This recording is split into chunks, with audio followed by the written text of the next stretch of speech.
तो प्यारे बच्चों, एक बार फिर से स्वागत है आपका अपने YouTube चैनल जेके सर क्लासेज पर। और प्यारे बच्चों, आज हम पढ़ेंगे हिंदी काव्य विकास के साहित्य के महत्वपूर्ण 50 प्रश्नों को, और जो कि बहुत ही प्यारे प्यारे प्रश्न हैं।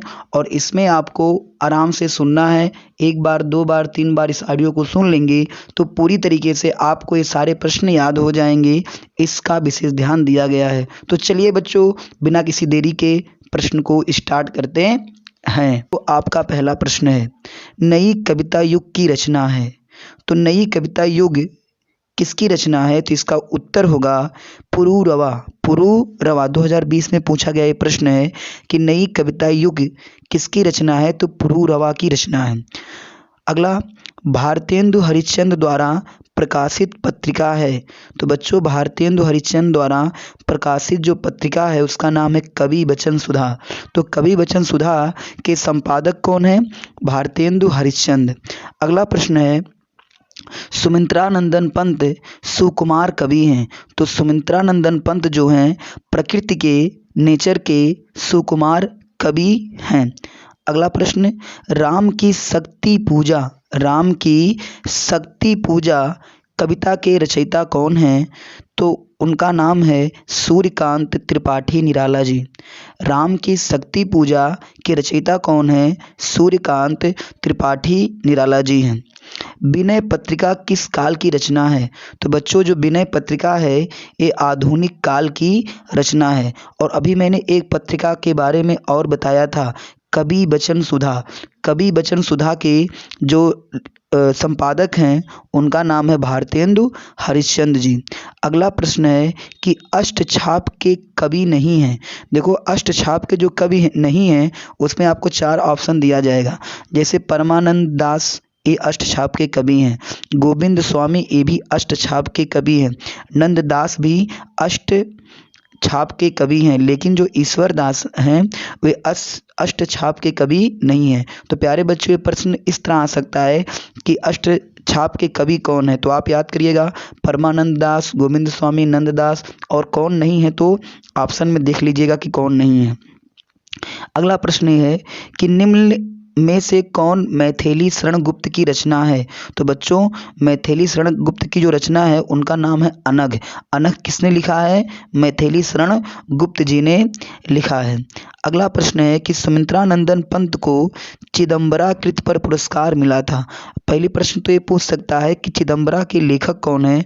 तो सुमित्रानंदन पंत जी हैं। और मैंने अभी बताया था कि सुमित्रानंदन पंत जो हैं वो प्रकृति के सुकुमार कवि हैं। तो सुमित्रानंदन पंत को चिदंबरा कृत पर पुरस्कार मिला था। तो पुरस्कार उनको मिला था भारतीय ज्ञानपीठ पुरस्कार मिला था। कौन पुरस्कार मिला था? भारतीय ज्ञानपीठ पुरस्कार मिला था। एक बार इसको पुनः सुन लीजिएगा कि सुमित्रानंदन पंत चिदंबरा के लेखक हैं और उन्होंने भारतीय ज्ञानपीठ पुरस्कार इस पुस्तक पर प्राप्त किया था। अगला है कि जयशंकर प्रसाद की काव्य कृति है अनामिका। जो अनामिका है ये जयशंकर प्रसाद की काव्य कृति है। अगला है कि रीतकाल की सर्वाधिक महत्वपूर्ण प्रवृत्ति है। तो बच्चों, रीतकाल की जो सर्वाधिक महत्वपूर्ण प्रवृत्ति है वो है सिंगारिकता। क्या है? सिंगारिकता। इसके पहले भी मैंने आधुनिक काल के विनय पत्रिका किस काल की रचना है? वो आधुनिक काल की रचना है। अगला है कि रामधारी सिंह दिनकर की कौन सी रचना नहीं है? वैसे आपको 4 दिया जाएगा। तो रामधारी सिंह दिनकर की जो रचनाएं हैं पहले उनको बता देता हूँ। होंकार, रश्मि रथी और रेणुका, ये जो तीनों हैं ये रामधारी सिंह दिनकर की रचना है। लेकिन जो चित्राधार है ये रामधारी सिंह दिनकर की रचना नहीं है। अब यामा किसकी रचना है? यामा को मतलब किसने लिखा है? तो यामा जो है ये महादेवी वर्मा जी की रचना है। अगला प्रश्न है कि हिंदी साहित्य के आदिकाल के लिए चारण काल नाम दिया है। तो हिंदी साहित्य का जो आदिकाल है उसे चारण काल किसने कहा है? ये प्रश्न है। तो इसका उत्तर है डॉक्टर राम कुमार वर्मा ने। अगला प्रश्न ये है कि किस कवि को ज्ञानपीठ पुरस्कार नहीं मिला है? तो प्यारे बच्चों, अभी मैंने आपको बताया था कि जितंबरा के लेखक सुमित्रानंदन पंत जी को भारतीय ज्ञानपीठ पुरस्कार मिल चुका है। महादेवी वर्मा को भी ज्ञानपीठ पुरस्कार मिला है। महादेवी वर्मा की एक रचना है यामा, ये भी आप याद कर लीजिएगा। और रामधारी सिंह दिनकर को भी ज्ञानपीठ पुरस्कार मिल चुका है। और जो जयशंकर प्रसाद हैं, इनको ही ज्ञानपीठ पुरस्कार नहीं मिला है। तो प्यारे बच्चों, जो जयशंकर प्रसाद हैं, इनको ज्ञानपीठ पुरस्कार नहीं मिला है। और मैं आपको बता दूं कि रामधारी सिंह दिनकर की जो रचनाएं हैं वो हैं हुंकार, रश्मिरथी और रेणुका। ठीक है ना प्यारे बच्चों। और जयशंकर प्रसाद की जो काव्य कृति है वो क्या है? अनामिका है। तो इतनी बात आपको इस क्वेश्चन से मिल जाती है। अगला प्रश्न है, सुमित्रानंदन पंत की रचना नहीं है। तो प्यारे बच्चों, मैंने अभी बताया था कि सुमित्रानंदन पंत जी जो थे, उन्होंने क्या लिखा है? चिदंबरा लिखा है और उन पर ज्ञानपीठ पुरस्कार मिला है। सुमित्रानंदन पंत की और भी रचनाएं हैं, जैसे कि पल्लव, बीड़ा, लोकायतन। तो अभी तक जो हमने जितना भी सुना है इस ऑडियो क्लिप में, उसमें हमने ये पता लगाया कि सुमित्रानंदन पंत की जो रचनाएं हैं वे कौन कौन सी हैं। मैंने आपको भी बता देता हूँ, पल्लव, बीड़ा, लोकायतन, और एक अभी बताया था जिस पे इनको ज्ञानपीठ पुरस्कार मिला था, उसका नाम था चिदंबरा। अगला प्रश्न है कि हिंदी साहित्य के आदिकाल के लिए चारण काल नाम दिया था। ये प्रश्न बच्चों रिपीटेड है, 2 बार पूछा गया है, 19 में भी और 20 में भी। और चारण काल किसने कहा है आदिकाल को? तो डॉक्टर रामकुमार वर्मा ने इसको कहा है।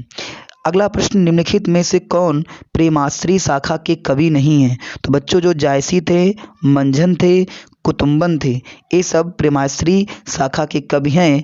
लेकिन जो नंददास हैं वो प्रेमाश्री शाखा के कवि नहीं हैं। और आपको मैं बता दूं कि जो नंददास हैं ये अष्टछाप के कवि भी हैं। अगला प्रश्न है कि निम्नलिखित में से किन्हें ज्ञानपीठ पुरस्कार नहीं मिला है? फिर ये प्रश्न आ गया है। तो महादेवी वर्मा को भी मिला है, सुमित्रानंदन पंत को भी मिला है, अज्ञेय को मिला है, रामधारी सिंह दिनकर को मिला है। वैसे इसके पहले भी एक प्रश्न था जिसमें जयशंकर प्रसाद को नहीं मिला था और निराला जी को भी नहीं मिला है। अगला है, हरी घास पर क्षण भर कृति निम्न में से किसकी है? तो बच्चों, एक जो कृति है वो अज्ञेय की है। किसकी है? अज्ञेय की है। और आपको पता है कि अज्ञेय जी ज्ञानपीठ पुरस्कार इनको मिल चुका है। अगला प्रश्न है, आनंद कादंबनी पत्रिका के संपादक हैं। तो बच्चों, आनंद कादंबनी के जो संपादक हैं वे बद्री नारायण चौधरी प्रेमघन जी हैं। और अभी एक पत्रिका मैंने बताई थी जिसका नाम क्या था? कविवचन सुधा के लेखक कौन है? भारतेंदु हरिश्चंद्र जी हैं। और एक और बताया था, विनय पत्रिका, ये किस काल में प्रकाशित हुई थी? आधुनिक काल में प्रकाशित हुई थी। अगला क्या है कि निम्नलिखित में से प्रयोगवादी कवि हैं। तो बच्चों, जो प्रयोगवादी कवि हैं वो अज्ञेय जी हैं। अज्ञेय क्या है? प्रयोगवादी कवि हैं। अज्ञेय जी को ज्ञानपीठ पुरस्कार मिल चुका है। और अज्ञेय जी की रचना है हरी घास पर क्षण भर। अगला प्रश्न है कि छायावाद काल क्या है? तो बच्चों, सन 1919 से 1938 ईस्वी तक ये छायावाद काल माना जाता है। अगला प्रश्न है कि प्रगतिवाद का मुख्य आधार है। तो प्रगतिवाद का जो मुख्य आधार है वो बच्चों है साम्यवाद। क्या है बच्चों? साम्यवाद है। अगला प्रश्न है कि कीर्तिलता के रचनाकार हैं। तो बच्चों, कीर्तिलता के जो रचनाकार हैं वो हैं विद्यापति जी। कौन है? विद्यापति जी। अगला प्रश्न है, हरिऔध जी की कृति कौन सी नहीं है? तो बच्चों, हरिऔध जी की जो कृति है वो है चुभते दौपते वैदेही बनवास प्रिय प्रवास। और जो चित्राधार है ये हरिऔध जी की रचना नहीं है। साहित्य लहरी के रचयिता कौन है? तो प्यारे बच्चों, साहित्य लहरी के जो रचयिता हैं वे हैं सूरदास जी। कौन है? सूर्यदास जी। अगला प्रश्न है कि हिंदी साहित्य में किस काल को स्वर्ण युग कहा गया है? तो बच्चों, भक्ति काल को ही हिंदी काल का स्वर्ण युग कहा गया है। अगला क्या है कि निम्नलिखित में से किस समय सीमा को द्विवेदी युग के नाम से जाना जाता है? तो बच्चों सन 1900 से लेकर 1922 तक के काल को द्विवेदी युग कहा जाता है। अभी एक और भी काल पूछा गया था यूपी बोर्ड में, छायावाद काल। तो बच्चों छायावाद काल क्या है? सन 1919 से लेकर 1938 तक है। अगला प्रश्न है कि आदिकाल का एक अन्य नाम है। तो बच्चों आदिकाल का नाम जो है सिद्ध सामंत काल के नाम से भी जाना जाता है। और मैंने अभी आपको बताया था कि आदिकाल को चारण काल किसने कहा है? डॉक्टर राम कुमार वर्मा जी ने कहा है। अगला प्रश्न है कि सूफी काव्यधारा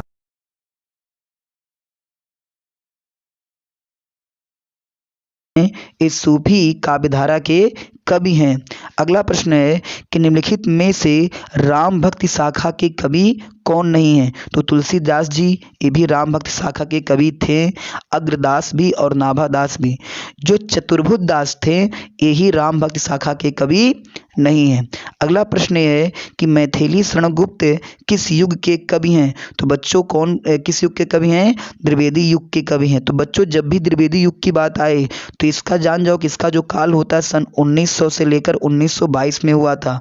और द्विवेदी युग में सर्वप्रथम जो पत्रिका प्रकाशित हुई थी उसका नाम था सरस्वती पत्रिका।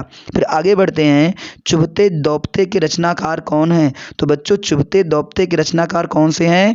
अयोध्या सिंह उपाध्याय हरिऔध जी हैं।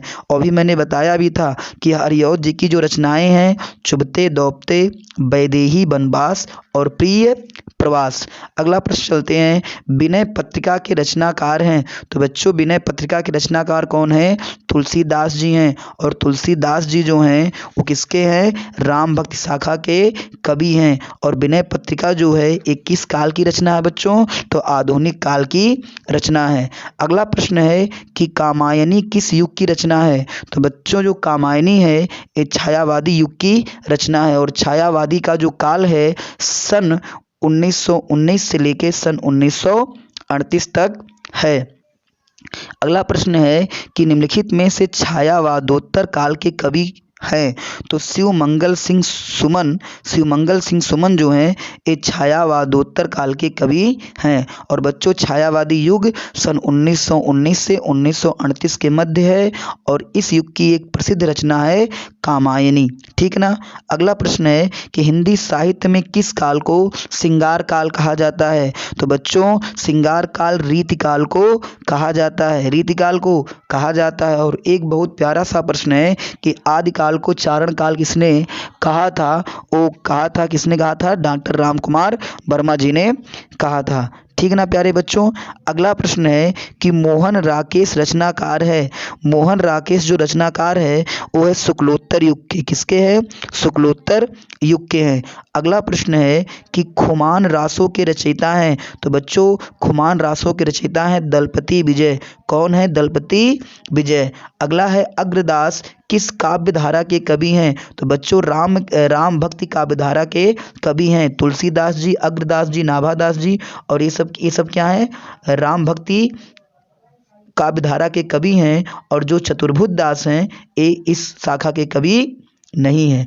अगला प्रश्न है रसिक प्रिया रचना किसकी है? तो रसिक प्रिया जो रचना है वो केशव दास जी की रचना है। अगला प्रश्न है कि कविता में चार चांद लगाने वाली शक्ति है। तो कविता में चार चांद लगाने वाली जो शक्ति है वो है व्यंजना। कौन है? व्यंजना है। अगला प्रश्न है कि पपीहों की वह पीन पुकार किसकी पंक्ति है? तो बच्चों सुमित्रानंदन पंत जी की पंक्ति है। और प्यारे बच्चों आपको पता होगा कि सुमित्रानंदन पंत जी के एक लेखक है चिदम्बरा, इनको क्या मिला था? ज्ञानपीठ पुरस्कार मिला था। अगला प्रश्न है कि रस मंजरी के रचनाकार हैं। तो बच्चों रस मंजरी के रचनाकार हैं वो है नंददास जी। कौन है? नंददास जी। और चतुर्भुज दास जो थे वो क्या है? राम भक्ति शाखा के कवि नहीं है। अगला प्रश्न है कि निम्नलिखित में से कौन सी रचना महाकाव्य नहीं है? तो बच्चों कामायनी ये महाकाव्य है, साकेत भी महाकाव्य है, पद्मावत भी महाकाव्य है और रश्मिरथी ये महाकाव्य नहीं है। और प्यारे बच्चों आप लोग ये बता दीजिए, सोचिएगा कि रश्मिरथी किसकी रचना है। रश्मिरथी किसकी रचना है? तो प्यारे बच्चों आपको पता होगा कि ये रामधारी सिंह दिनकर जी की रचना है। अगला है कि जयशंकर प्रसाद के काव्य की सिद्धावस्था है, तो कामायनी। क्या भैया? कामायनी है।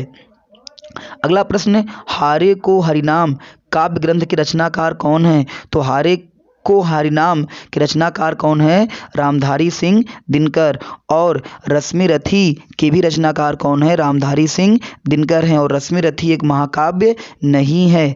अगला है हरि अज्ञे जी की रचना है। तो बच्चों अज्ञे जी की जो रचना है वो हरी घास पर क्षण भर, हरी घास पर क्षण भर। और ये बहुत बार पूछा गया बच्चों कि हरी घास पर क्षण भर किसकी रचना है?